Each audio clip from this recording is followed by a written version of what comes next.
Buenas tardes, amigas y amigos del CAU. Soy Liliana Pineda, socia de esta asociación desde hace muchos años.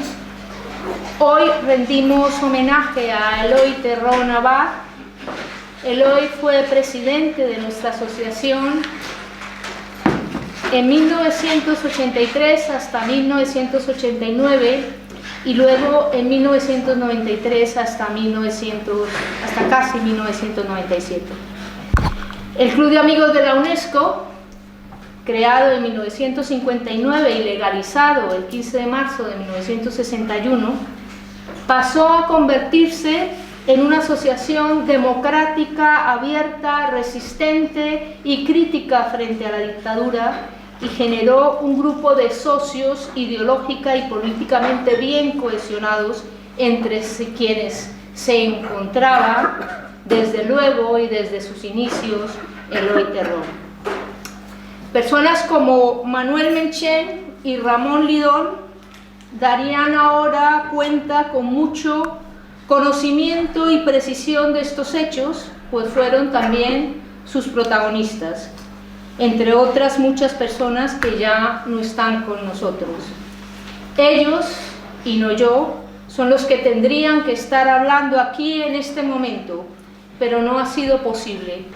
A ellos, a Manuel Menchen y a Ramón Lidón, envío desde aquí mi más afectuoso saludo y reconocimiento. Se sabe que Eloy nació en Fabero en 1919 en una familia de campesinos pobres, y a los 14 años, en 1934, momento de gran expansión minera en su región, empezó a trabajar en las minas del Bierzo como aprendiz. Trabajó de herrero, electricista, mecánico, entre otros oficios que desempeñó. Cuando estalló la guerra civil, tuvo que huir del pueblo, al que no volvió hasta 1949, siendo ya licenciado en Filosofía y Letras. Después se dedicó a la enseñanza, primero en bachillerato y después en la universidad. En 1958 defendió su tesis doctoral, publicada en Barcelona en 1969 bajo el título Sociedad e ideología en los orígenes de la España contemporánea. Ese año inició un intercambio intelectual con el biólogo evolucionista Faustino Cordón, activo socio del CAU, quien dio nombre a nuestra aula de debate científico y motivó muchas de nuestras publicaciones. Eloy fue decano del Colegio de Doctores y Licenciados y presidente del Consejo General de Colegios durante la transición. Fue autor de libros como Posibilidad de la estética como ciencia, Ciencia técnica y humanismo, Educación religiosa y alienación, publicado curiosamente bajo el seudónimo de Toribio Pérez de Arganza en 1983. También fue autor de España, encrucijada de culturas alimentarias, y Cosmovisión y conciencia como creatividad, un texto en el que proporciona algunas claves básicas de su concepción del mundo y aborda además temas que son hoy de rabiosa actualidad: la naturaleza, la evolución cósmica y la vida, la domesticación del hombre y la desaparición de los instintos, el lenguaje y la creación del reino de lo ideal, la formación de la conciencia individual, la autoconciencia, la crisis del hombre actual aislado de la actividad productiva y dominado por la conciencia verbal abstracta. Temas absolutamente fundamentales hoy. También dio decenas de conferencias, participó en la publicación de varios libros colectivos y publicó numerosos trabajos en prensa y en los cuadernos del CAU. Algunos de sus escritos siguen inéditos, y no sé si trabajos como Hacia una ecología de la mente humana y el capitalismo y el destino de la humanidad ya han sido editados. Ya nos lo confirmará Rafael. El magisterio que ejerció Eloy Terrón durante toda su vida fue, ante todo, un magisterio oral y democrático. Convencido de que toda persona atesora una experiencia propia, Eloy lo ejercía con amigos, discípulos, académicos, científicos y profesionales, o compañeras del Club de Amigos de la UNESCO de Madrid, como es mi caso. Pues bien, en este ámbito de compañerismo que es el CAU, la tarea concreta de Eloy Terrón como intelectual, dicho con sus propias palabras, consistió en elaborar la experiencia decantada de la actividad humana general, de cada actividad concreta, ciencias, artes, para que esa imagen general sirviera a su vez de guía orientadora de nuestra actividad general. Eloy se propuso contribuir con sus trabajos originales a que pudiéramos luchar con éxito contra los viejos mitos y sobre todo contra los nuevos. Él quiso así contribuir a que obremos utilizando lo que nos constituye realmente en personas, la razón. Para hablar en profundidad de Eloy Terrón, tenemos la suerte de contar hoy con quien fue su discípulo y conoce muy bien su obra, Rafael Jerez Mir. Rafael fue presidente también del CAU, editor de sus textos inéditos y de algunos de sus impresos especialmente significativos, en los que Eloy contribuye al impulso de una concepción científica de la filosofía, la cultura y la educación, a la luz también de la biología evolucionista de Faustino Cordón. Rafael Jerez Mir es también autor de artículos sobre Eloy Terrón como Transformación capitalista, orientación neocatólica del sistema educativo y crisis del sistema de enseñanza tradicional en España, un estudio sociológico de Eloy Terrón. Eloy Terrón, personalidad intelectual y estudio de la educación, otro de sus libros en 2002. También es autor de Ciudadano del siglo XXI, una aproximación sociohistórica. La universidad en la encrucijada, elitismo tradicional o democratización radical. O el sistema escolar ante los retos del mundo actual, una aproximación sociológica. Sociedad española y universidad, inflexiones históricas y panorama actual de la universidad de las élites. La sociología de la educación en la formación de profesores, criterios epistemológicos y didácticos y apunte de diseño, la enseñanza de la filosofía en el COU y Faustino Cordón, claves de su pensamiento.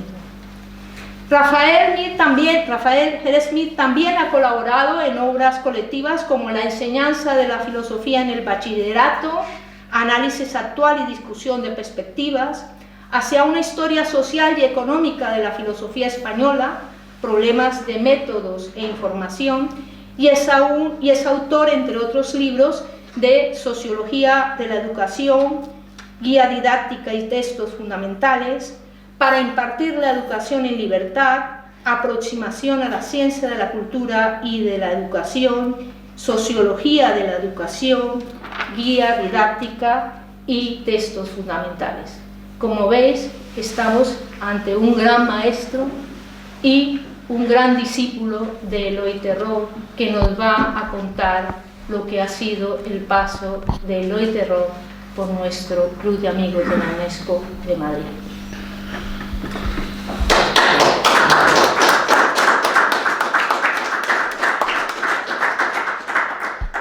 Buenas tardes. Lo primero, agradeceros a todos la invitación, estar aquí, y también me congratulo de que seamos menos, porque eso quiere decir que estamos interesados. Yo, cuando me llamaron para proponerme que hablara sobre Eloy Terrón, pensé, hace 3 o 4 meses, los amigos de León, de Terrón, le organizaron un homenaje, y entonces también me pidieron una colaboración, y la titulé para leer la biblioteca digital de Eloy Terrón. desde antes desde la muerte de Eloy Terrón vengo publicando cosas sobre él y desde el año 8, 7 u 8, elaborando libros, ¿no? Entonces, como ha dicho Sandra, y como sabemos todos, Eloy era un maestro oral y hablaba con todo tipo de personas, ¿verdad? Y todos le escuchamos y aprendíamos de él continuamente. Entonces, lo que a mí me parece un poco una pérdida de una riqueza cultural es que, estando los textos en la biblioteca, como yo los vengo sacando, no lleguen a la gente. Hace poco me llamaba un compañero, antes de la pandemia, justo antes de la pandemia, de la Rosa de Luxemburgo, que querían también que hablaban sobre Eloy Terrón. Yo decía, lo que tengo que hacer es leer a Terrón, cada uno según sus inquietudes, ¿no? Entonces ahí está saliendo una serie de libros. Entonces lo que yo quería aprovechar, sobre todo la ocasión, es para dar una idea de la biblioteca y al hilo de la biblioteca de cuál es el proyecto intelectual de Eloy Terrón y cuáles son las áreas fundamentales en las que trabaja. Y ya ha aludido Sandra a las principales influencias y intentar elaborar un texto que mañana mandaré para que lo puedan subir a la web, intentando dar esa idea, ¿no?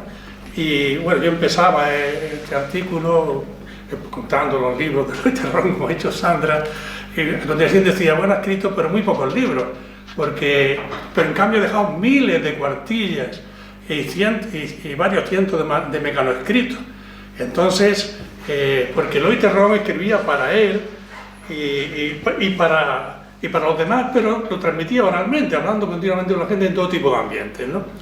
Pero claro, Eloy Terrón tiene un pensamiento de una lucidez tremenda y muy útil para la gente de nuestro tiempo, para construir su propia conciencia y entender no solo el mundo en el que vive, sino entender lo que somos los hombres y de dónde venimos, ¿no? Entonces, a veces las cuartillas incluso, en sentido ecologista, escribe en folios usados, es decir, este folio, él tiene los folios de la oficina y escribe los artículos por detrás. Dio la casualidad de que los papeles han estado hasta hace poco en un trastero, y dio la casualidad de que al principio estaban en casa del hijo mayor, que es físico nuclear en la Autónoma, y en Hamburgo, que ahora creo que están en otra, en Ginebra, no sé dónde, está en el ordenador de particular, ¿no? Y dio la casualidad de que yendo con Marilola allí, al abrir 4 cajas, pues unas cajas enormes, y hay como 40 o 50 cajas, pues dio la casualidad de que abrimos unas cajas y salieron parte sustancial de los escritos de educación. Entonces, por aquellos días, estando yo en el despacho de Eloy, donde me he pasado todos los viernes, desde el año 8 hasta la pandemia, copiando artículos de Eloy en el ordenador, pues dio la casualidad de que me llamó Rogelio Blanco, que entonces era director general del libro, diciendo, tú publica un libro que yo solo publico, entonces era director general del libro, para la ayuda, con la editorial que quiera, hablé con Jesús Ayuso, y entonces salió un libro de 1200 páginas de ordenador, que es La sociología del sistema educativo de Eloy Terrón. Pero luego han aparecido otros 3 o 4 libros a esta altura, porque los papeles se me han ido proporcionando poco a poco, y por eso he tenido que hacer segundas ediciones. Incluso los últimos, pues habéis visto hace poco, subí a la página Universidad y Sociedad, que es un libro que presentó la censura y se lo estuvo para traer en el año 68, ¿no? Y, es decir, he tenido que trabajar, los libros están estructurados en 3 periodos, porque hay una nota de Eloy, de los años 90, en un cuarto de cuartilla, dice, etapas de mi vida, dice, y distingue 3 periodos fundamentales, es decir, que es lo que yo, y habla del primer periodo, que es su etapa de formación, y dice, ¿a qué conclusión llega en esa etapa de formación? A la idea de la filosofía como ciencia al servicio del hombre común, es decir, de cualquier ciudadano. Es decir, en un mundo en el que se han venido abajo todos los criterios tradicionales, todas las instituciones tradicionales, todas las autoridades, en que el hombre anda desorientado, se trata de ayudar al hombre a entender su vida y entender el mundo. Entonces, ese es el primer periodo. De ese primer periodo, en el año 14 o 15, 15, fue el 14, hice una primera edición sistemática con hay 2 volúmenes de conjuntos de ese primer periodo, el del año 14 y el del año, creo que es 19 o 20. Entonces el año 14 tiene mucho menos materiales que el del año 19 y 20, porque han ido apareciendo nuevos papeles que me han obligado a reestructurarlo. Y entonces, los volúmenes de conjunto, que en el caso del primer periodo, como digo, hay dos ediciones, llevan todos un prólogo mío, y en el prólogo intento orientar al lector, estructurando todo el contenido de... Son libros, también hay otros libros de 1000 y pico páginas, de ordenador. Son libros donde yo intento orientar al lector sobre la estructura del libro, el contenido del libro, y según lo que le interese que siga. Los libros, por supuesto, llevan muchos apéndices donde van todos los datos biográficos, académicos, etcétera, etcétera, quitos menores, etcétera, ¿no? Bueno, pues ese es el primer periodo de 6. El segundo periodo, él le llama en esa nota, en esa cuartillita, le dice la profesión como desbordamiento hacia los otros. Y yo lo he datado eso a partir del año a partir del año 70, es decir, primero lo he hecho llegar desde el 45, que son sus primeros apuntes sobre Hegel y otras cosas, hasta el año 69, que es cuando escribe un primer artículo sobre un tema del que se preocupará también, que es la influencia del modo de vivienda en la psicología de la gente. Es decir, según vive en una gran ciudad, una pequeña ciudad, una aldea dispersa, una aldea semialdea, ese es un tema que ha interesado a Eloy Terrón.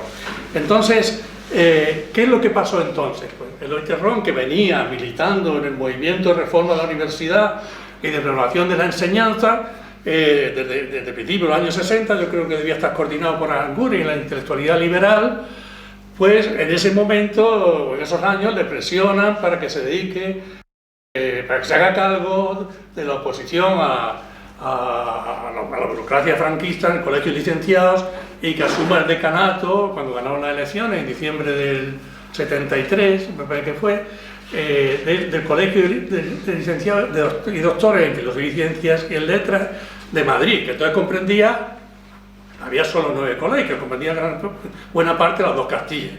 Entonces, bueno, entonces él se dedica a eso. Entonces, ahí, ahora, por cierto, en el último septiembre he recibido nuevos manuscritos que los tengo sobre la mesa para empezar, cuando he acabado esto, donde están sus discursos en las asambleas generales, nuevos papeles de sociología del sistema educativo, a pesar de que después de ese primer tomo que os digo, he escrito otros 2 libros sobre sociología del sistema educativo español, con materiales suyos, con los prólogos correspondientes. Es decir, que hay una cantidad de materiales que si yo hubiera encontrado todos esos materiales en el año 8, evidentemente yo me estudio primero todos los materiales, los estructuro y hago una publicación más sistemática. Pero he tenido que ir publicando según han ido apareciendo los libros, ¿no? Pero a pesar de eso, ya digo, todos los libros llevan un prólogo y los volúmenes de conjunto llevan también un prólogo que orienta al lector sobre el contenido. Los prólogos que yo hago suelen ser intentando reproducir el discurso de Eloy Terrón e ilustrando los contextos, que es lo mismo que voy a hacer hoy en parte, ¿no? Porque eso lo aprendí de Emilio Lledó. Entre otras cosas, yo he sido tutor de la UNED 22 años de Historia de la Filosofía con los alumnos de Geografía Historia.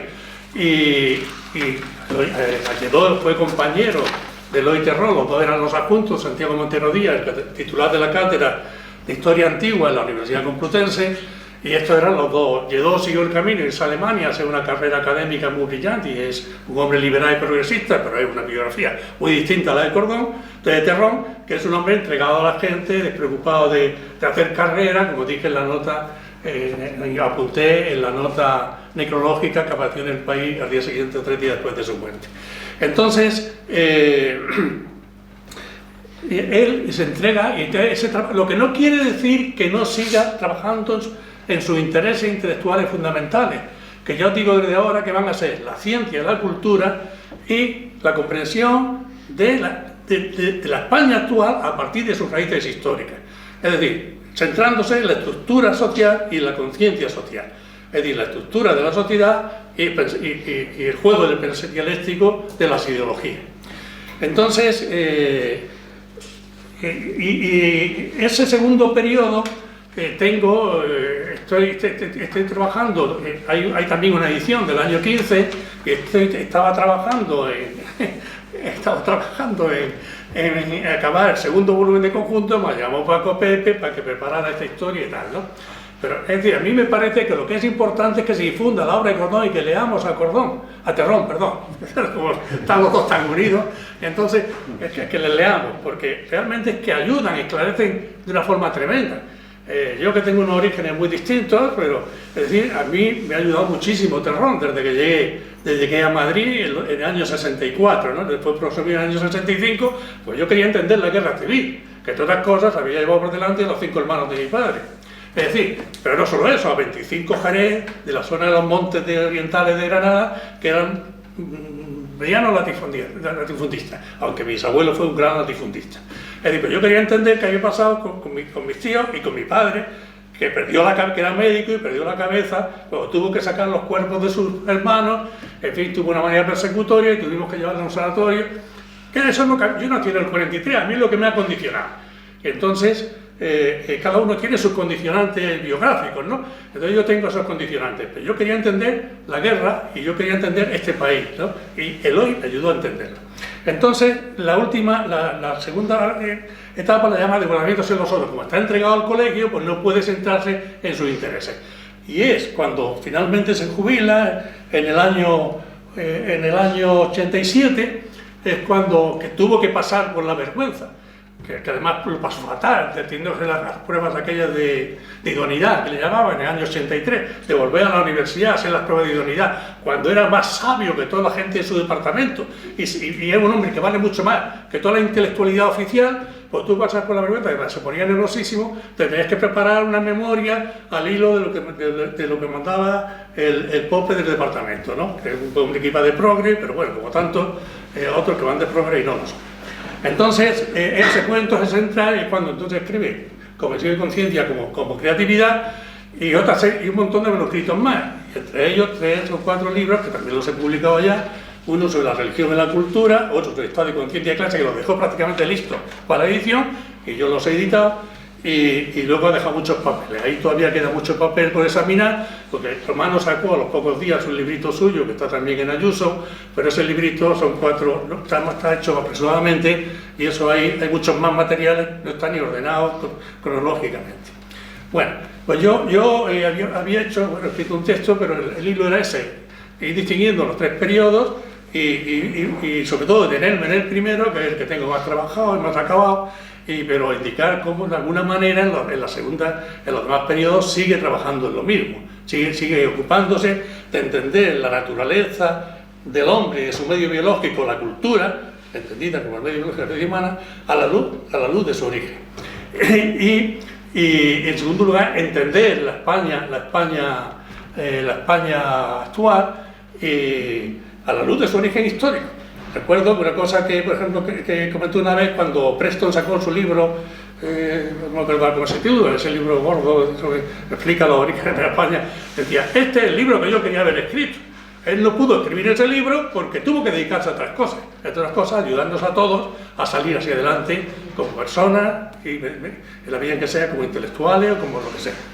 Bueno, pues al comenzar a hablar de la primera época, formación, filosofía como ciencia, al servicio del bien común, yo comenzaba diciendo lo primero que tenemos que hacer es, ¿qué leemos? Pues leamos su autobiografía. En el año 96, Fabero del Bierzo le nombraron hijo predilecto del pueblo, y entonces él, que estaba en Catalao, en Valencia, con su hermana, que tenía allí un amigo que tiene una finca, pues allí escribió una biografía que solo llega hasta el año 51, que algo ha resumido Sandra, ¿verdad?, donde cuenta la peripecia de su vida desde creación, ¿verdad?, y de los 5 años estaba cuidando vacas hasta el año 51, en que ya, acabó su formación y en el año 52 se vino a Madrid, ¿no? Bueno, entonces, en un artículo que hice para la FIN en el año también, que me pidieron para la FIN, apareció en el año 3, pues ahí también hice lo mismo, una aproximación biobibliográfica, porque mi obsesión es que se lea Eloy Terrón, y luego, como él nos ha ocupado de explicar la lógica de su propio pensamiento, entre otras cosas porque él escribe siempre, dice islotes de pensamiento, él acumula islotes de pensamiento, pero al mismo tiempo lo acumula sobre esto, sobre lo otro y sobre lo demás allá. Entonces, claro, eso es todo un berenjenal al que hay que ponerle orden y darle sentido, ¿no? Entonces, pues él llama en esa autografía, la nota, porque la autografía no tiene título, el original, le llama Años de Indecisión. Perdón, yo soy de Granada y a veces meto la pata, con la seta, o sea, bueno, siempre se lo decían los alumnos. Entonces todavía eso no lo he corregido, a pesar de que ya voy para los 79. Bueno, entonces en ese artículo las primeras páginas están dedicadas a desarrollar un poco esto que ha contado Sandra, ¿no? Del trabajo agrícola de subsistencia, la integración moral y política de la clase obrera, pues desde que es vaquero, luego ayudante electricista y se hace anarquista, ¿verdad? Y luego del año 36, 7 años de incomodidad aventado por el vendaval de la guerra, como tantos otros. Entonces por ahí cuenta cómo tuvo que salir huyendo con 16 años. El hermano, es verdad, que era un hombre anarquista destacado, que fue jefe de un regimiento, de una unidad militar republicana, y que luego fue guerrillero, y al final jefe del Maqui en el norte. Entonces, todo eso él lo cuenta. y entonces, pero él tuvo que salir huyendo, se fue con el hermano, estuvo en la caída de Asturias, las cosas estas, le mandó el hermano y los amigos le mandaron para el pueblo porque tosía mucho y delataba al grupo. Llegó a León, iba para el pueblo, no vayas a León, que ha dicho el cura que vayas a Favero, te matan. Es decir, las cosas de la guerra, ¿no? Las cosas de nuestra guerra civil. Entonces, después de estar, le llamaron a fila del ejército franquista, tuvo la hermana mayor hasta el año 43, me parece, y en el Internet no le juzgaron porque encontraron un mapa con anotaciones suyas que le había pasado a su hermano para que salieran de España. En fin, estaba en el campamento de aviación que hay en la provincia de Lugo, y entonces fue a Ponferrada que le juzgaran. El coronel estuvo atento porque si no le dan el paseo también, en fin, que lo pasó muy mal, ¿no? Entonces, después de eso estuvo en León dudando qué hacía, si se estudiaba para trabajar como profesional de la navegación mercantil, y al final, digamos, pues se metió en el círculo de la biblioteca Azcárate.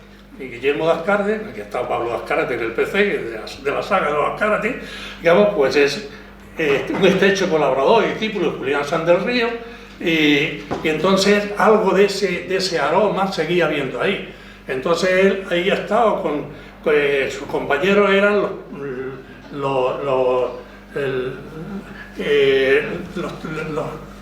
las personas que hacían la Biblioteca Espadaña, que es una poesía que hizo sobre todo poesía social comprometida en los años 40. Entonces, Eugenio García de Nora, Victoriano Kremer, en fin. Entonces, en ese ambiente estaba. Me contaba una anécdota su mujer, Marilola, y dice, Eloy así siempre un puritano, un hombre recto, cada uno lo entienda como quiera. Que los compañeros se iban al prostíbulo y se quedaba leyendo en la puerta del prostíbulo el libro. Él no entraba al prostíbulo.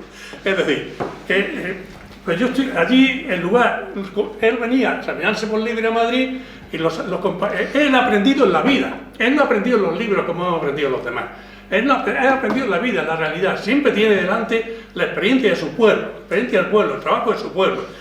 Y de hecho, cuando acaba en el año 48, en los veranos, que se va el maestro Cacabelo, se va a ayudar en las labores, porque piensa que el trabajo es lo que ha hecho al hombre, la acción conducida por la inteligencia, el trabajo es lo que ha hecho al hombre. Entonces, cuando acaba, va a practicar eso. Y esa va a ser una de las influencias capitales que nos va a decir él mismo, ¿no? Bueno, aquí, ¿cuáles son las dos influencias principales? Pues las dos influencias principales son esto que os digo, la experiencia del trabajo agrícola. Él dirá que la sociedad agrícola y la agricultura es la base histórica de la cultura humana, porque es la que ha ocupado más miles de años y la que ha aportado más experiencia y más innovaciones, tanto la agricultura como la domesticación, como todos aquellos otros elementos de las artes y de la artesanía que están relacionados con la agricultura y con el cuidado de los animales y la domesticación de los animales. Entonces, son dos fuentes las que le condicionan su formación. Por eso dice que son años indecisos, pero ahora empieza a orientarse. Una escribe también, este es un texto tardío también, que yo he titulado Configuración Cultural, que está también en la biblioteca, de la propia conciencia, trabajo agrícola y colaboración con Faustino Corro de ese tipo. Él escribe. Perdonad, yo como llevo desde el año 8 que me jubilé sin hablar, pues... Antes hablaba mucho en las clases, pero la voz me... Bueno, En primer lugar, debo señalar por su importancia el principio epistemológico de que el trabajo, la actividad humana, me ha proporcionado la experiencia más segura, enriquecedora y determinante de la formación de mi conciencia. Al mismo tiempo que estudiaba el tema de las relaciones sociales personales como causa de experiencia para la formación de la conciencia, comenzó mi larga colaboración de más de 20 años con el biólogo Faustino Cordón y su equipo de químicos, bioquímicos y farmacéuticos, que me permitió descubrir la importancia y el significado de los seres vivos, y en especial de los animales, y adquirir una noción objetiva y rigurosa de los seres vivos, del origen y evolución de la vida. Esto es, el conocimiento más complejo y difícil, pero justamente también el conocimiento indispensable para entender la cultura. Pero no solo eso, puesto que también posibilitó el que me familiarizara con los trabajos de investigación experimental para los que carecía de preparación, y el que comprobara cómo los fragmentos de conocimiento resultados de estos trabajos de investigación experimental pueden integrarse y se integran una vez depurados en el cuerpo de conocimiento que facilitan el progreso del conocimiento del mundo real en las conciencias de los individuos. De paréntesis lo aprendió con de Cordón, porque Cordón, que tenía un proyecto de investigación que consistía en elevarse a la ciencia empírica, a la ciencia experimental, y la ciencia experimental a la ciencia evolucionista, tenía una visión unitaria, dinámica e histórica de la realidad. En el año 60 decide convertir su proyecto de trabajo individual en proyecto de trabajo colectivo, estando en IBIR, el Instituto de Biología y Zooterapia. Entonces, en el año 58 ha conectado con Terrón, que supongo que le contaré este tipo de cosas, que entonces, a partir de entonces, intenta y organiza el trabajo de esa manera. De hecho, en el tomo primero hay un apartado que es Sociología de Investigación o algo así, donde están los trabajos de Eloy Terrón sobre eso, que en el fondo es contar cómo se trabajaba con Cordón en su equipo. Lo mismo cuando en el Instituto de Biología y Zooterapia le hicieron la vida imposible, pues cortó amarra y se marchó con Laboratorios Coca, que es una experiencia frustrada. El banquero Faustino Coca, que se llamaba, pues de Salamanca, pues bueno, pues le salieron los periódicos, da igual, porque yo a los 2 años también están todas las cartas, todos los archivos transcritos en el tomo segundo, ya en la primera edición, ¿no? Y el Cordón es el hombre de a pie que se encarga de todos los problemas claves para solucionar incluso los problemas laborales y los despidos y tal. Bueno, entonces cuando se van, Juan Huarte les ayuda y se van al Instituto de Biología Aplicada, y allí siguen, ¿no? Hasta el año 78, en que Huarte, por restricciones, cierra la empresa, en fin, y Terrón, como decía antes, tiene que ir de aquí para allá y pidiendo que les readmitan como profesor no numerario en la Universidad Complutense. Es decir, una persona que vale mucho más que yo he estado 20 años en el instituto y 22 años en la Complutense. Luego tengo una experiencia más positiva de los institutos que de la universidad, mucho más. Entonces, a ver que se me va. Entonces, bueno, tiene que ir allí, y al primer año le mandan a psicología, al segundo año le meten en el departamento de Martín Serrano, en periodismo, y por allí desfilábamos todos sus amigos y conocidos, y había mucha más gente que de los demás, porque Terrón nos ha sacado a mucha gente adelante, ¿no? Con su consejo, siempre en sus palabras, Yo le oía y no tenía nada que decir, estaba aprendiendo continuamente. Bien, entonces, esa influencia la recibe ahí, están esos escritos. Bueno, eso es lo primero que hay que leer, la autobiografía. Luego, ¿qué leemos también? Un libro muy interesante para ella, además que le gusta un poco el cotilleo, pues las cosas son las cartas a Mariola, es decir, Mariola, que su mujer era una alumna a la que le lleva 16 años. Eloy tiene una idea idealista del amor, superior del amor, entonces esas cartas son sobre todo una teoría del amor y también hay algún escrito que no lo he publicado porque es demasiado personal, ¿no? Pero en general se puede traducir lo que es su lucha, ¿verdad? Claro, le pasa lo mismo, lo que le ha pasado en la universidad le pasa con la familia, es decir, salvo los suegros que están también influidos por la corriente clauso-institucionista, son de un pueblo del norte de Santander, no me viene el nombre. Bueno, el caso es que eso le apreciaba, pero los demás le han hecho. Hay otra nota de él que dice: a mí nunca la clase media me ha admitido como uno de los suyos. La clase media tradicional somos los intelectuales, son los profesionales, los abogados del Estado, los catedráticos, esa ha sido la clase media de siempre. Nunca me ha admitido que uno de los suyos. Pues es que le ha pasado con la familia, es decir, le pasa con la familia y bueno, están las cartas. El día que se va a casar, le escribe una carta firmada por la hermana pequeña de la Marilola, que tenía 16 años, que Marilola me dice que la inspiradora es la madre, donde le dicen que no se case.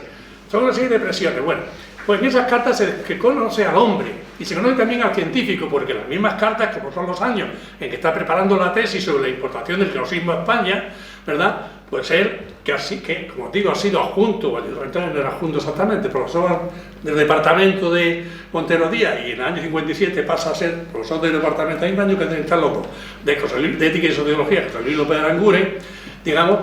En los apéndices del primer tomo están todos los datos, todos los extractos, todos los apuntes de sus notas que indican la preparación tan sólida que tenía.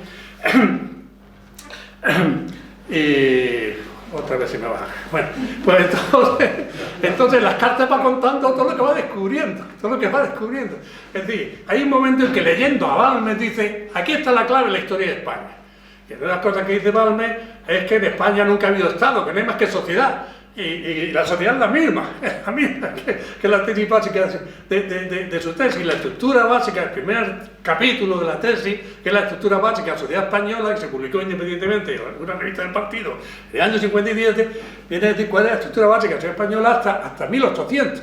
Y esa estructura ha seguido. Y luego, no hubo tales revoluciones liberales, hubo reformas liberales que acabaron creando un nuevo tipo de sociedad que al principio se llamará sociedad agraria, finalmente sistema terrateniente, donde la clase dominante es los grandes rentistas de la tierra, los latifundistas de los que antes hablábamos, y el capital financiero.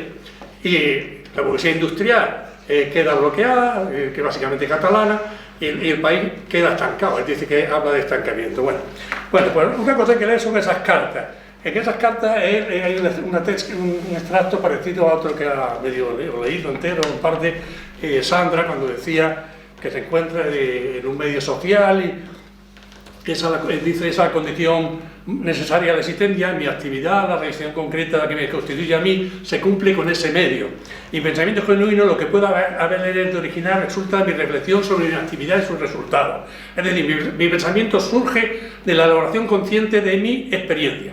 ¿De qué otra manera puedo yo contribuir al desarrollo del conocimiento y la racionalidad humana que no sea elaborando conceptualmente mis propias experiencias? Los intelectuales tenemos ese privilegio, poder elaborar las cosas intelectualmente. El aspecto intelectual de mis relaciones con el medio social orienta mi pensamiento, determina su enfoque, condiciona la importancia de los temas, me señala a qué tengo que dirigirme, por tanto, condiciona la técnica y el estilo en el sentido real de que el contenido condiciona la forma. Bueno, esto se lo dicen a la novia. Entre otras cosas, están las cartas de la novia. Se amaron a pesar de todo. Se amaron a pesar de todo. Eso es, sí. En cuanto... Y luego hay otro escrito que yo he titulado... Eso es, sí.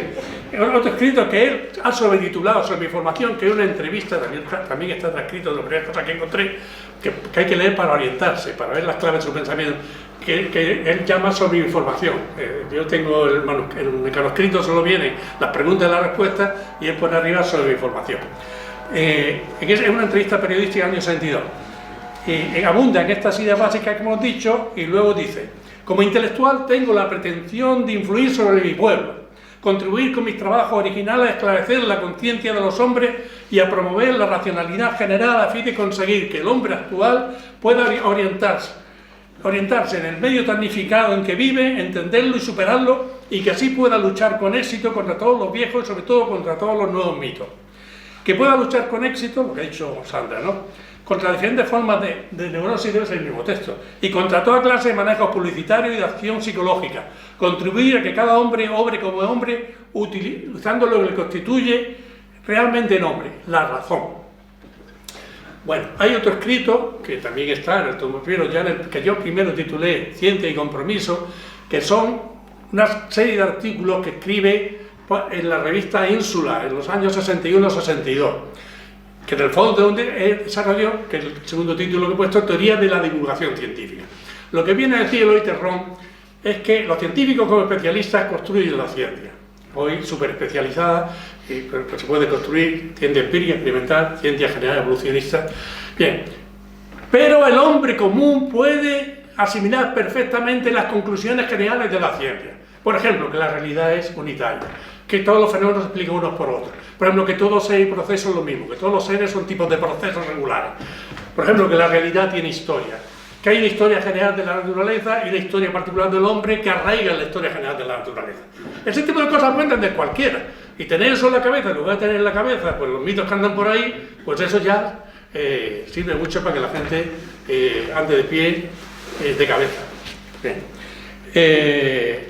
Bueno, entonces yo me he encontrado con un montón de escritos al elaborar el tomo segundo de los años 60-63, donde él está debatiéndose sobre cómo construir, hay que formar al hombre común, y darle una conciencia del hombre, pero ¿cómo la construimos? Entonces viene a decir, bueno, pues se puede construir a partir de las técnicas de la ciencia, a partir de la historia de la técnica de la ciencia, a partir del arte, a partir del origen, naturaleza, historia del arte a la luz de su origen, la naturaleza del arte a la luz de su origen y de su historia. Y se puede construir a través de la literatura, y se puede construir a través de la ciencia de la cultura.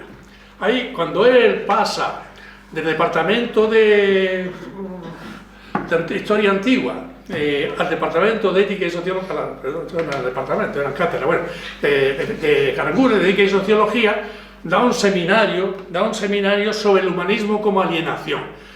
En un artículo que se publica en el año 61 en la primera revista de sociología, que aparece en cuartillas, casi en cuartillas y al horticopista, el número 0 me parece, con el título La ciencia, la cultura e introducción a la teoría de la alienación. Bueno, entonces la ciencia de la cultura, que entendemos por cultura el medio humano, pues la ciencia de la cultura es la ciencia del hombre y de su medio, la dialéctica entre el hombre y su medio y su historia, ¿no? Entonces, dice por ejemplo, ahí en ese artículo, el humanismo, bueno, que os decía antes que él acumula islotes de conocimiento. Entonces yo en esta parte de mi exposición lo que he hecho ha sido seleccionar una serie de islotes de conocimiento sobre la evolución del hombre y la cultura, artículos que tratan sobre la evolución del hombre y la cultura, y que se van anudando de alguna manera unos con otros, porque lo mismo se podía hacer con ciencia técnica y humanismo, que en el fondo es lo mismo. El librito Ciencia técnica y humanismo, que son una serie de 6 artículos sobre la ciencia y el humanismo y 7, un último sobre la libertad, que es posterior, y un 7 que es la educación, la sociedad industrial, que es el apéndice. Pues esos artículos son de la segunda mitad de los 60 y primero de los 70, pero mayoritariamente de la segunda mitad de los 60. Entonces ahí lo que hace es una historia de la ciencia y la técnica, ¿no? Como sacan las principales inflexiones históricas y tal. Bueno, pues entonces, cuando habla del humanismo, usted dice, el conocimiento del hombre es imposible sin el conocimiento de la cultura. Y está inexplicable en su forma o fase actual sin la comprensión de su desarrollo, del proceso que ha seguido hasta la actualidad. Por lo tanto, se va convirtiendo en una tarea indispensable la constitución de una ciencia que permita examinar de una manera panorámica, omnicomprensiva, la totalidad de las obras humanas. Esta visión de conjunto es necesaria fundamentalmente para poder valorar la conducta humana y para poder situar justamente cada objeto cultural en el lugar y disponer así de una jerarquía, en su lugar, y disponer así de una jerarquía de valores humanos. Bueno, él, en ese mismo artículo, hace una historia de la antropología. Y el último al que estudia es Leslie A. White. Leslie A. White es un antropólogo norteamericano que tiene esa concepción también. Explica, es un materialista dialéctico que explica el origen del hombre a partir de la evolución de la cultura. Y él, en ese sentido, es el que más le influye a él, pero él va a estar influido sobre todo porque va a explicar el origen de la cultura a partir de la obra de Cordón. Dice, por de pronto, dice, la cultura resulta la alienación del hombre, digo yo, y este a su vez producto objetivo de la internalización subjetiva de la cultura. De ahí que el humanismo genuino, que comenzó con el conocimiento de las obras humanas, puede identificarse hoy con la ciencia de la cultura. Dice Eloy, aquí está la gran contradicción del hombre. Solo puede venir tal al precio de enajenarse a sí mismo, su esencia en lo otro, en la naturaleza y en los otros y el pensamiento, ¿no? Pero bueno, dice, solo al precio de alienar su esencia en una materia exterior puede, pero en este momento está más influido por esta dimensión. Puede el hombre hallarse a sí mismo humano, más enriquecido, más hombre. El verdadero conocimiento del hombre está en sus obras, ellos dan testimonio de lo que ha sido, y en el consciente de estas obras radica el verdadero humanismo. Pero este humanismo no es posible sin un conjunto sistemático de conocimientos que abarque la totalidad de las obras humanas, dándole sentido y buscando las leyes de su naturaleza significativa. Por eso todos los esfuerzos de constituir una ciencia de la cultura son los esfuerzos por un mejor conocimiento del hombre. Son pasos hacia adelante en el camino del verdadero humanismo. Otro libro. En los años 64, otro escrito, 64-65, en Canarias primero, perdón, en el año 64 y luego en el 67 en Canarias primero, y en Valencia después, habla del origen. Eso luego Cordón, que hacia el año 81 saca un librito muy bonito, saca dos, Cocinarios al hombre, que tiene la misma temática, ¿no? Y la naturaleza del hombre a la luz de su origen biológico. Son los dos, claro, con el contexto de su pensamiento general, pero son los dos parecidos, ¿no?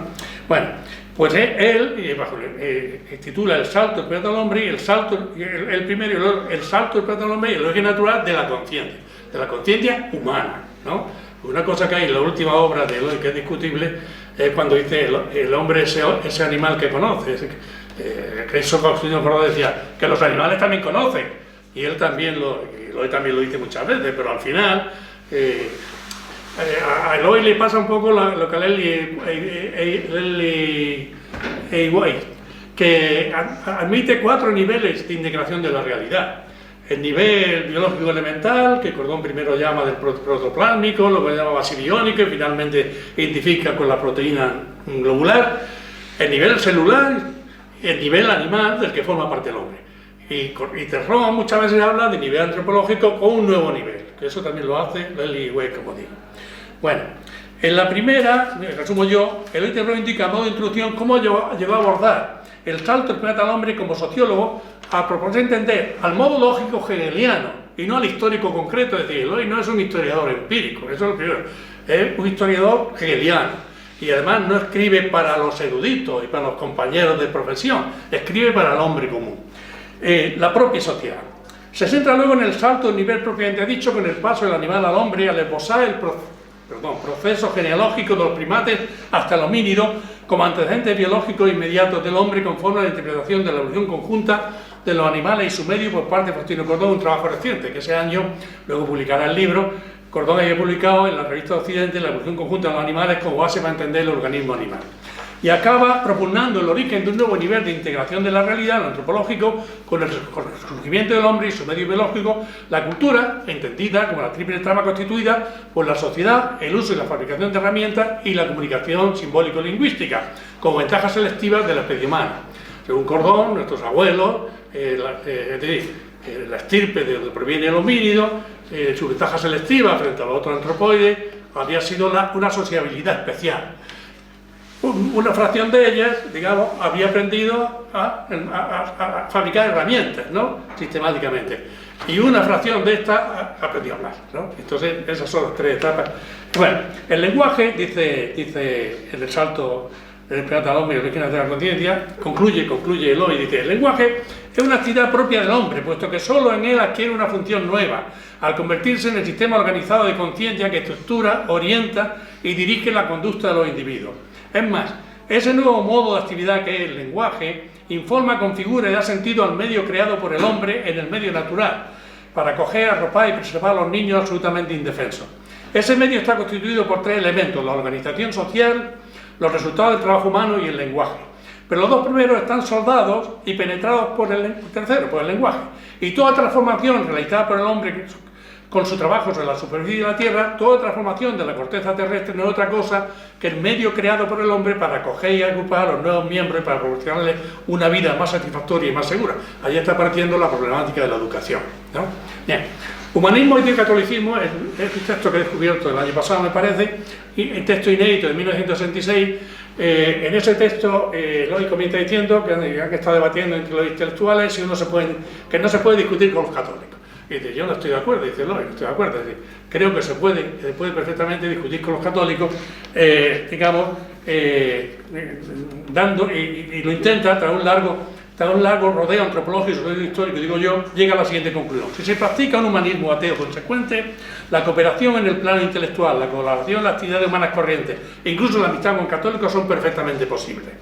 Según él, es imposible elaborar una concepción científica del mundo si no es a partir del origen y desarrollo del hombre y la cultura, por débil y fragmentario que sea. Por lo demás, un humanismo ateo se diferencia del ateísmo a secas porque da cuenta y razón del por qué se plantea el problema de la negación de la existencia de Dios. El hombre distingue a los animales por la... Se repiten las ideas básicas, se repiten muchas veces, pero bueno, no vienen mal porque son las básicas. Por la cooperación social, la capacidad de fabricar herramientas, la actitud de comunicarse con los demás y para pensar, y la absoluta necesidad de nacer y ser modelado por la cultura de un determinado grupo. Por lo mismo, esos son también los materiales fundamentales con los que los hombres crearon a sus dioses, y en especial lo esencial de las religiones más modernas. Esto es, el poder extraordinario de los deseos expresados en palabras, el poder de la palabra, que es la esencia de la fe, de las imprecaciones, los sortilegios, los encantamientos, la súplica, y lo contradictorio del mismo, al poner al hombre frente a un ser que para él es la misma omnipotencia, cuando esta no es en realidad sino la transposición del poder superindividual de la sociedad considerada como un todo a un ser ilusorio. Sigo resumiendo, este es el paciente que me he extendido un poquito más. Magia y religión corresponde fundamentalmente a las dos grandes fases de la vida humana: la de la sociedad parental, cuando la humanidad vivía en grupos ligados por relaciones de sangre, y la sociedad de clases, cuando se organizó en dos grupos sociales básicos, dominadores y dominados. La sociedad dividida en clases nació como culminación de dos procesos que en el fondo no se diferencian mucho: la conquista de una comunidad por otra, o la conversión de algunos miembros de la comunidad en dominadores de su propio grupo. Ese camino llevó históricamente de la producción de bienes a la producción de hombres productores de bienes, esclavos, siervos y obreros, dando así una de las contradicciones más sorprendentes de la historia de la humanidad, ya señalada por Hegel, ¿no? Ya que el valor de un hombre, lo que realmente vale un hombre, se descubrió justamente por el mayor envilecimiento del ser humano, al convertirlo en esclavo, en cosa. De hecho, la esclavización del hombre por el hombre constituyó el fundamento de los grandes estados esclavistas de Oriente Medio, de Grecia y Roma, en realidad de toda la historia posterior. Los moradores de la comunidad de campesinos buscaron escapar a su envejecimiento de las dos únicas formas posibles: apoyándose unos en los otros para hacer más llevadera su miserable vida, imaginando formas distintas de una vida en un mundo subaterreno en que todo les sea fácil, donde se recompensará por tanto padecimiento terrenal. Esa misma situación dio en Oriente Medio origen a las grandes religiones del corazón, que aparecen entre los siglos VIII y V antes de la era vulgar, tras las religiones del ritual. Pues para entonces las masas miserables, además de la imagen todopoderosa de los señores, disponían de los elementos necesarios para imaginarse un nuevo tipo de Dios, el nuevo sentimiento de un amor que hermana a todos los hombres, un sentimiento de solidaridad entre todos los desgraciados, pero sobre todo un sentimiento nuevo que responde a la idea de justicia que debe presidir la relación entre los hombres, reforzado además para señalar el alejamiento de Dios, así creado por el sentimiento de vivir transitoriamente en un mundo que no era el suyo, un mundo lleno de padecimientos, un valle de lágrimas. Bueno, el siguiente escrito es de 1969, al que aludía antes. Confinado en Guarenya, Badajoz, fue detenido junto con el Comité Central del campo, el 30 de enero, y bueno, a él le mandaron para Guarenya, los demás lo dejaron libre, y bueno, detuvieron a toda la plana mayor de la intelectualidad progresista, todo relacionado con cuadernos por diálogo. Entonces, Eloy tomó allí conciencia de la influencia de la distribución espacial de la vivienda en la psicología típica del campesinado como una cuestión de máximo interés para comprender la historia de España en los últimos 3 o 4 siglos. Fuentevejuna, concluiría, no podría darse, todos a una, en el norte. En el sur sí, en el norte no. Y de vuelta en Madrid abordó por primera vez el tratamiento sistemático de la cuestión en un artículo que titula Asociación del hombre y disposición de la vivienda en fase de realización. Volveremos luego sobre él, centrándose en la forma de su pueblo, poblamiento disperso y semidisperso de los caseríos y las aldeas del norte húmedo peninsular. Las relaciones, acabo yo, las relaciones interpersonales son los causas primarios a través de los cuales llegan al individuo los contenidos fundamentales que constituirán su subjetividad, su conciencia, en función de la frecuencia, fluidez, riqueza y desarrollo de las mismas. Dichas relaciones son la base de la construcción de la subjetividad en la infancia y la adolescencia, y su desarrollo posterior en la adultez. El individuo forja su espíritu en sus relaciones con las demás personas, pero la frecuencia de esto y eficacia de esto han estado históricamente condicionadas por la disposición de la vivienda como el factor objetivo quizás más determinante. De modo que en tanto que la entidad de las relaciones sociales significativas explicaría el fomento de la libertad física y espiritual del individuo en los grandes pueblos y en las pequeñas ciudades, su pobreza sería la razón fundamental del desarrollo elemental de la estructura básica de la personalidad en las aldeas y caseríos. Siendo esto así, el condicionamiento de la psicología de la población por la forma de poblamiento resulta clave para entender la España en los últimos 150 años, escrito en el año 69. así como la larga persistencia del feudalismo en los regímenes de población dispersa del norte peninsular, al constituir la dispersión y el aislamiento de la población la condición óptima para el establecimiento y afianzamiento del mismo con sus características formas de explotación y de violencia material y espiritual, o militar y religiosa, dicho todo. Bueno, en el año 54, en este aula, Eloy Terrón da una... No, perdón, en el año 54, Eloy Terrón escribe un prólogo a los derechos del hombre de Tom Paine y plantea en el prólogo la significación cultural de Tom Paine. Dice, el agudo sentido crítico de Thomas Paine, su aguda crítica a los viejos sistemas de gobierno, puede considerarse ciertamente como definitivo. Definitiva la crítica. Su profunda conciencia social, su amor y entusiasmo por el hombre común, subraya, su honestidad moral y científica, hacen de él uno de los hombres en más alto grado merecedor de la gratitud de la humanidad contemporánea. Al alcanzar la madurez política, Paine publica El sentido común, 1776, para formar la conciencia del hombre común de las colonias y hacerle concebir una idea clara de la necesidad de la independencia y de la justeza del momento para lograrla. Y al alcanzar la plenitud intelectual, enriquece la ciencia política con el libro Los derechos del hombre, 1791-1792, sobre todo por su crítica aguda y definitiva de los regímenes hereditarios, monarquía y aristocracia, por la formulación del régimen republicano sobre la base de las experiencias de la Revolución Americana y la Revolución Francesa, y por el esbozo de una sociedad de naciones a partir de los Estados Unidos, Francia e Inglaterra como árbitros de los conflictos entre naciones y del desarme en general. Por lo demás, Thomas Paine será ante todo para Eloy Terrón un modelo a imitar como intelectual del pueblo y de las clases dominadas. De hecho, ese será también su propio proyecto de vida, que se materializaría en un magisterio oral en todas las clases de ambiente social de hombre común, comenzando por el Club de Amigos de la UNESCO. Viene ahora una conferencia en el CAP, Derechos Humanos y Sociedad, un texto de 1966. Ahí prosigue el esclarecimiento de la cultura. Por de pronto, cuando se habla de derechos humanos y sociedad, se está tratando en realidad de un determinado tipo de sociedad, esto es, de la sociedad histórica, de la sociedad dividida en clases. En un determinado momento del desarrollo del hombre y la cultura, la humanidad pasó del imperio de la solidaridad y la reciprocidad característicos de la sociedad parental primitiva y sin leyes escritas, a la sociedad dividida en clases sociales y los orígenes de la historia. Luego vino el reforzamiento eficaz del dominio de unos hombres por otros, mediante la fuerza exclusiva de las armas y el terror físico, al enmascararse la explotación de las clases populares por la clase dominante, valiéndose de los recursos culturales de la violencia simbólica y el terror espiritual. A partir de ahí hay que contraponer la reproducción y el impulso de la cultura material y espiritual por parte de las clases explotadas. Son los campesinos, los artesanos los que desarrollan la cultura, ¿no? Y a la especialización de una fracción significativa de la clase dominante, los ideólogos de la clase dominante, en la creación y el perfeccionamiento de las organizaciones y los dispositivos culturales para el dominio de los hombres por otros. Aunque aún así, al superarse el insularismo cultural con el ensanchamiento del Estado por Alejandro Magno y por Roma, pudo progresarse hacia el reconocimiento universal de los derechos del hombre. Así, el derecho positivo fue ya una primera gran conquista histórica de las masas expoliadas, tras una larga lucha impulsada por la experiencia, la seriedad de sentimiento y las condiciones de vida colectiva. De hecho, las religiones de la pureza de la conciencia, la rectitud de la conducta y la solidaridad, la religión del corazón pueden considerarse como la segunda gran conquista histórica de las masas expoliadas. El cristianismo en concreto fue una síntesis grandiosa de las conquistas intelectuales y emocionales de las masas que en Occidente impulsó además hasta el siglo XII la resistencia popular frente a la opresión. Luego, tras la recaída feudal en el insularismo político y la reiniciación de la lucha de masas por los derechos en la Baja Edad Media, siguió la creación burguesa de una nueva forma de riqueza y del Estado Nacional al comienzo de la Edad Moderna. Y a la revolución comercial y el dominio colonial de unos pueblos por otros, la revolución burguesa, he leído, aquí me ha saltado algo. Y a la revolución comercial, siguió la revolución burguesa de la forma de riqueza y de Estado Nacional, que se moderna. Y a la revolución comercial, el dominio colonial de unos pueblos por otros, siguió la revolución burguesa, el reconocimiento universal de los derechos del hombre y ciudadano en el siglo XVIII.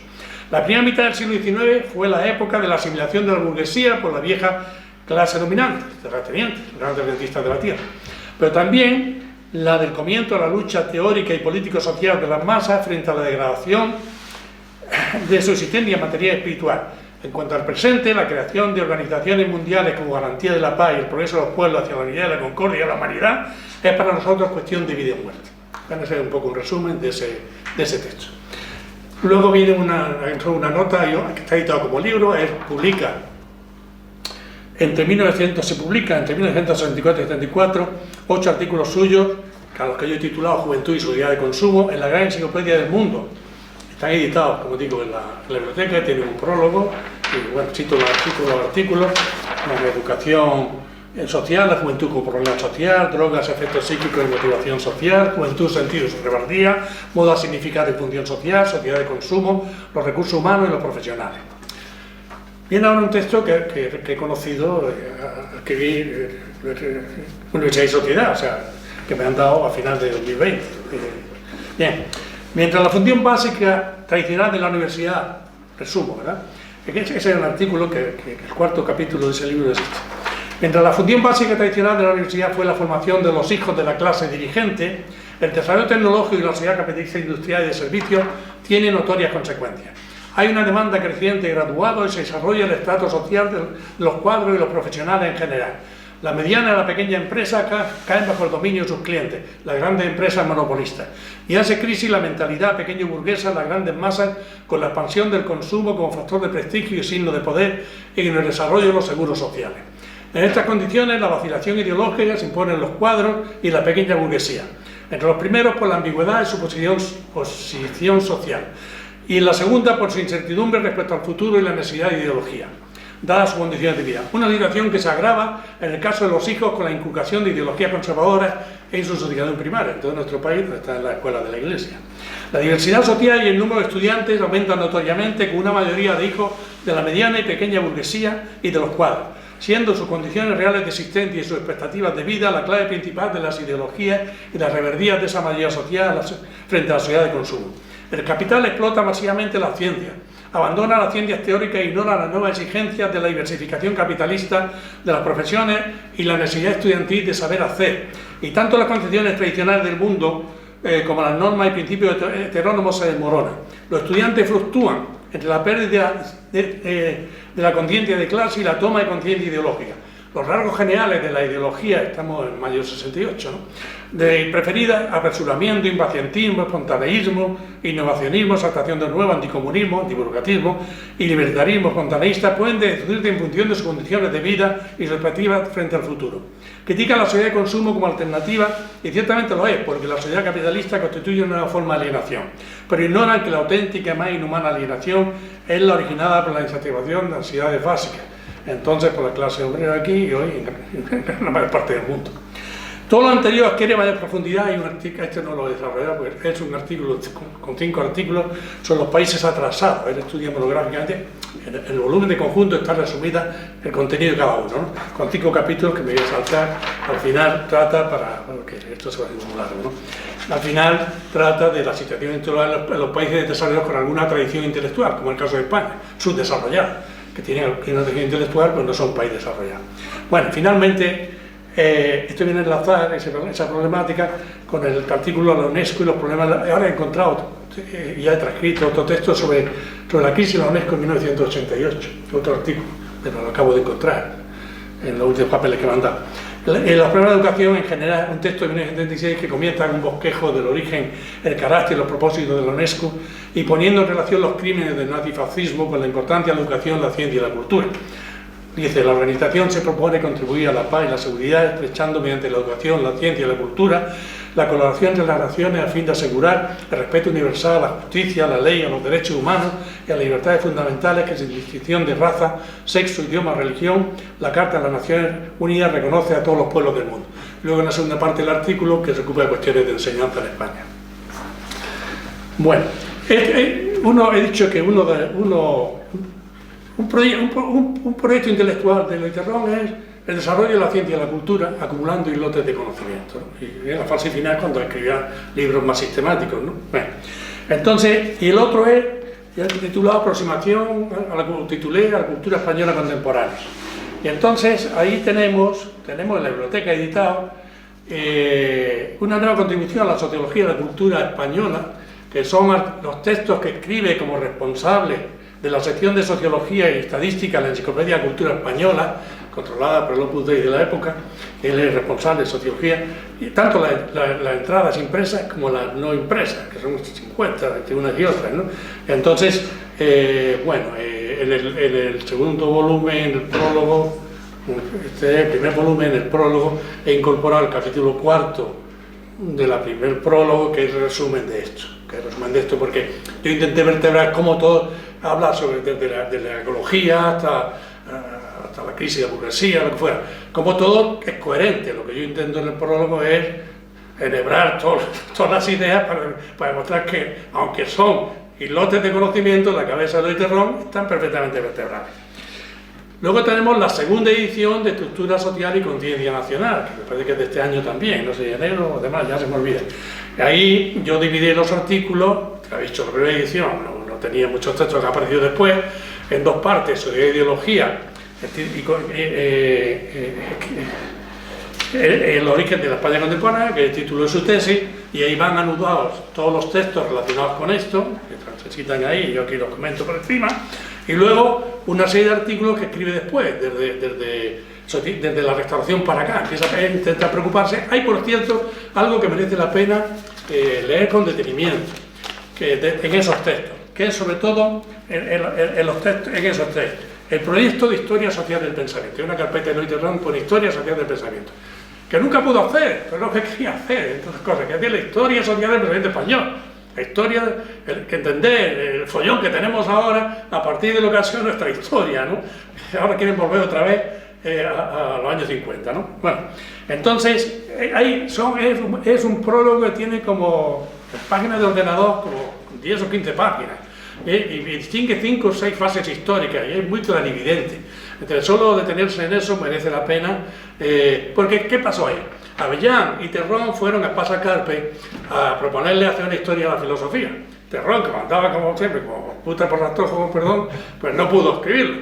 Y Avellán escribió una historia, que yo ya hice una nota que hice, todas las cosas, tuve una señal de instituto, cuando era presidente del instituto, pues la obra, que soy discípulo de Avellán es un hombre muy meritorio, pero es una cuestión de ficha, una cuestión de apuntes de ficha, y no hay orden ninguno.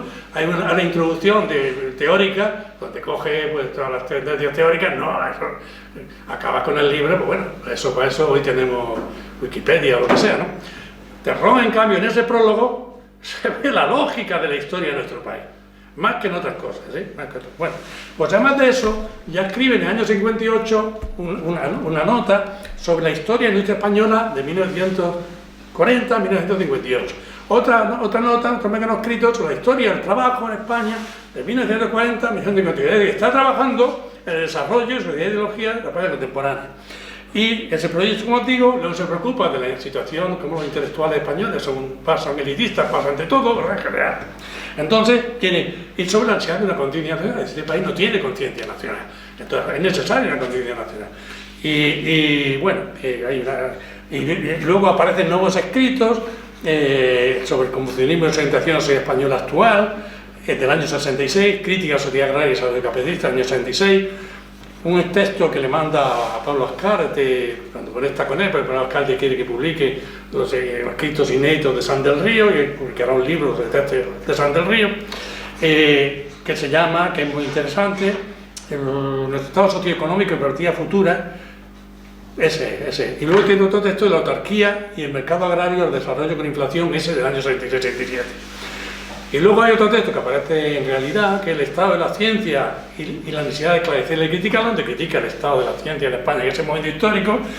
Publica un solo artículo, un cuaderno para diálogos sobre Universidad y Sociedad, que es un resumen, análisis sociológico de la España contemporánea, que está incluido en el libro, en el apéndice de Universidad y Sociedad, me parece. Y estando en Guareña, esboza lo que llamarán el proyecto Guareña, que es un estudio de la sociedad agraria. Hay una nota suya donde da el índice, lo que llama sociedad agraria el sistema terrateniente, es decir, la revolución liberal se frustra, es decir, porque los que compran las tierras, digamos, son los que ya las tenían o los que tienen dinero para comprarlas. Es decir, y ambos se integran y crean una nueva clase de latifundistas. ¿A costa de qué? A costa de los campesinos y sus condiciones de vida. De ahí todo lo que tenemos, la historia de la clase obrera del siglo XX y el primer tercio de 40 años del 20, ¿no? Entonces, el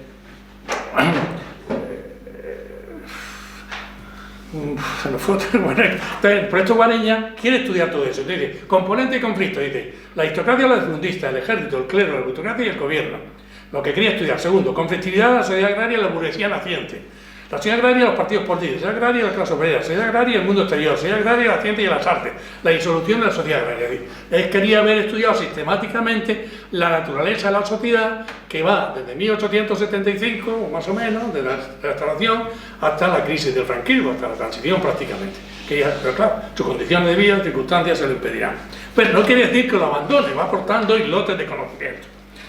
Bueno, ¿qué es lo que hace entonces? Bueno, pues que, como digo, a pesar de todo, como he dicho antes, como decano del Colegio de Licenciados, presidente del Consejo de Colegio, por su compromiso con la y luego sí, cuando da clase, la presión de los profesores hace que el rectorado complutense cree unos cursos de sociología que cierran desde el 63 hasta mediados del 65, que cierran cuando en el 65, en febrero del 65, la gran manifestación de la Complutense, de ahí del campo universitario, digamos, y a raíz de eso, el rectorado que ha cedido tierra eso, entonces se van estos y otros al proyecto de Ceiza y luego al proyecto más anarquista y otro texto suyo, que está por que ese no lo ha recogido, que es una crítica en el año 29 de las opiniones de los estudiantes que dominan la Escuela de Ciencias Sociales del año 69-70.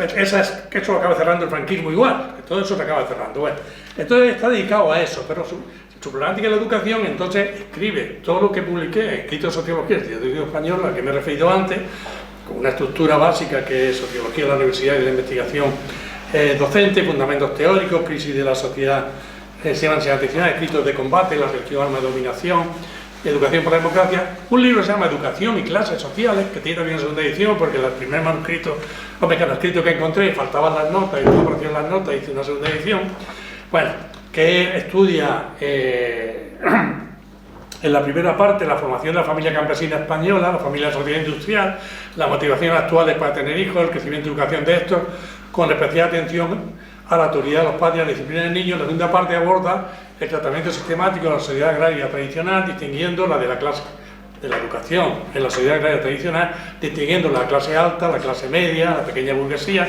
y la clase obrera. Y luego hay otro librito que he publicado hace poco, otro inédito, Crisis del sistema de enseñanza y alternativa a la escuela pública, que son sobre todo sus textos sobre la alternativa del Colegio de Madrid, ¿no? Bueno, entonces, y además de eso tenemos, hay otro libro que es Formas de poblamiento y formación de la personalidad.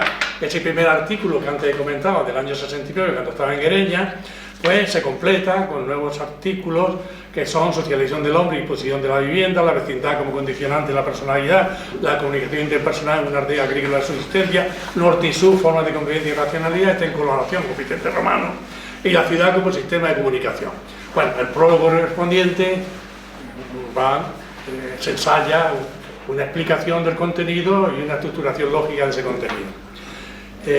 Por lo demás no abandona el cultivo en esta segunda etapa, no abandona el cultivo de la ciencia y la cultura. Hay dos textos, sobre todo un texto capital, que es la experiencia derivada de la práctica agropecuaria base de conocimiento, que es la edición de la Agricultura General de Alonso de Herrera por el Ministerio de Agricultura. Él escribe el prólogo y el glosario, la Agricultura General. Entonces, os leo simplemente su conclusión. Es posible que muchos científicos y especialistas se escandalicen ante la afirmación de que todos los conocimientos sobre los seres vivos acumulados por la humanidad hasta la aparición de la ciencia experimental a finales del siglo XVIII proceden de la experiencia de los campesinos ganada en la actividad práctica de producir alimentos, fibras, vegetales, animales, madera, etc. Pero aún se puede ir más lejos,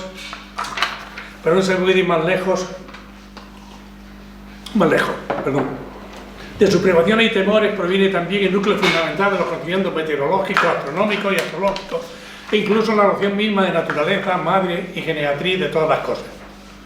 Le debemos asimismo las ideas capitales y determinantes de lo sobrenatural, recogidas más tarde por los sacerdotes especialistas que han convertido aquellas ideas iniciales en sofisticados trasuntos, en duplicados reflejos de los centros de dominio de las sociedades humanas. También se puede afirmar sin temor que toda la riquísima gama de recursos terapéuticos, naturales, vegetales, recogidos tardíamente por los sacerdotes, curanderos y médicos, han sido producto de la ciencia milenaria de los labradores, de los pastores y demás. Bueno, y lo mismo pasa con su aproximación a la ciencia contemporánea. Sigue acumulando nuevos islotes de conocimiento. Yo aquí he seleccionado Formación y Desarrollo Real y Terrateniente, que seguramente es un texto antiguo que él relabora para ponerlo como prólogo de un libro de otro discípulo suyo, tanto renegado, no tanto como no, ahora el economista, que no me el nombre, bueno, que es del mismo grupo, yo tengo mucho trato con ellos, bueno, de Fabero y del Bierzo. Enrique Prieto, que escribe un libro muy bueno, que es su tesis doctoral, Influencia de la cultura sobre el desarrollo de la sociedad española. Y a ese le pone eso, que es formación y desarrollo del sistema terrateniente. Luego hay otro texto que aparece en uno de los libros que deja Estructura Social y Conciencia Nacional, ¿verdad?, que deja listo para su edición, que se llama Las reformas liberales y la vía del estancamiento, desarrollo histórico, conciencia social, de que aparece la conciencia, ¿no? Y luego hay una carta que creo que no le mandaría, en el año 81 hay dos textos, una carta a Ramón Tamames que titula Vacilaciones y abandono de los intelectuales del PC, y carta a Ramón Tamames, donde explica lo que ocurre ya en el año 81. Dice que no es la primera, porque ya en el año 56-57 ya hubo abandono, ¿no? Pero vamos, lo que ocurrió sistemáticamente, como intelectuales que se han unido al movimiento comunista, los transformadores, pues se han largado luego, ¿no? Y cuando no han hecho algo peor. Y el dominio ideológico capitalista sobre las masas y la crisis de la izquierda, que está editado por el campo. Cuaderno del campo. Bueno, pues la última etapa, y voy a intentar resumir simplemente, pues como digo, se puede dedicar a su trabajo, y entonces publica dos libros importantes. Uno es Convención y Conciencia como Creatividad, que hay que completar, ¿verdad? Y deja prácticamente listos para la edición La religión y la cultura, la conciencia médico-religiosa, la primera forma de la conciencia humana, Estado y conciencia de la sociedad de clases, te he dicho, y en los que hay que añadir historia de la cultura. Ahí es cuando salió, Lochín pasó dificultades económicas. Tenía 4 o 5 hijos, siempre andaba con dificultades, digamos, mientras que cualquier catedrático, cualquier funcionario oficial, pues hemos vivido como señores, en ese sentido. Bueno, entonces,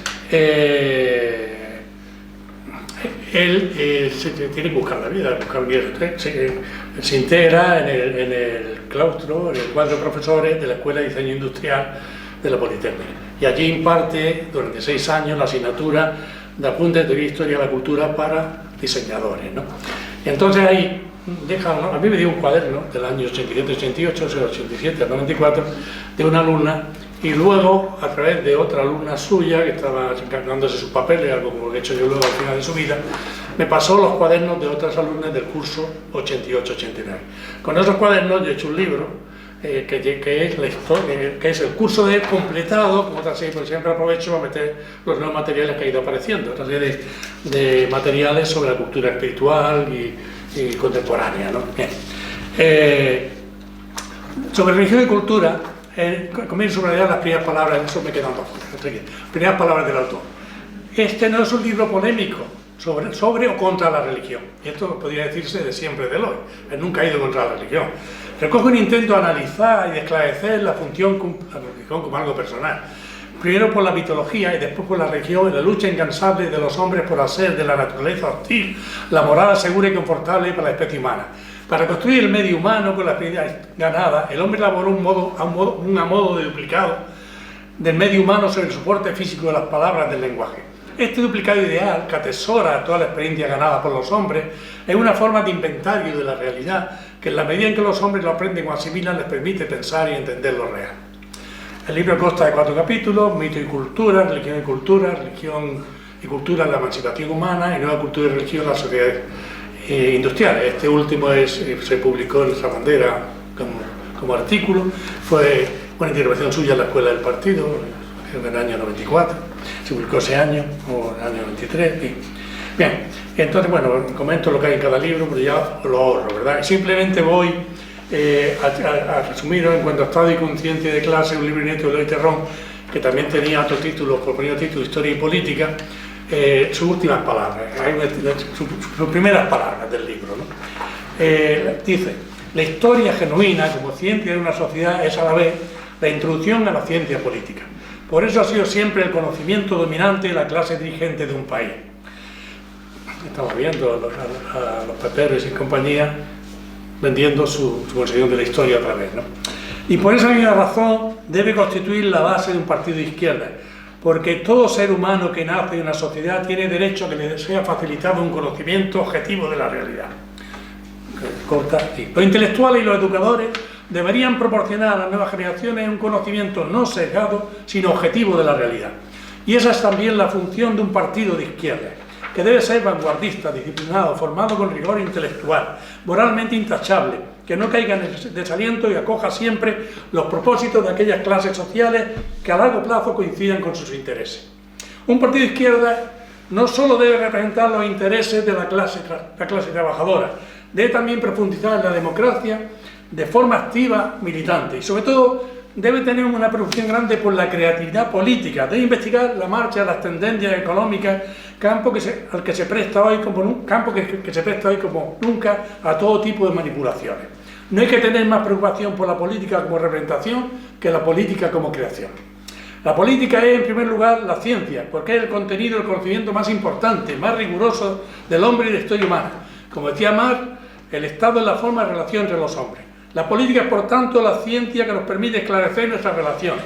Por eso su conocimiento es fundamental. Y es en este contexto en el que se entiende que actualmente la historia sea la ciencia política, la ciencia básica en las sociedades avanzadas. Estamos acostumbrados a verla como una ciencia abstracta a la que no concedíamos influencia política real. Sin embargo, no es así. Como hace mucho tiempo también dijo Marx, una nota alemana, la única ciencia verdadera es la ciencia de la historia. Historia de la naturaleza, historia del hombre. Una única ciencia, una única historia. El principio de la historia es el hombre y su desenvolvimiento real. Es la actividad práctica, el proceso práctico de desarrollo de los hombres, no una acumulación de hechos muertos. Estas son las razones por las que decidí publicar algunos de mis artículos sobre la historia de España, en este libro estoy con de sangre de clase, que es la historia de la lucha por la tierra, mejor, de la posesión de la tierra por parte de las clases privilegiadas a costa de la miseria de los campesinos. Es también la historia del mantenimiento de los privilegios por parte de la clase dominante durante todo el siglo XIX y de la inmovilización del país por el terrible miedo a la pérdida de esos privilegios. Y la historia de una guerra civil que fue un proyecto largamente meditado, que tenía como finalidad aniquilar todo atisbo de pensamiento contrario al de esta clase dirigente, masacrando a los trabajadores que no se sometieran a todos los grupos o partidos que los defendían. Gracias.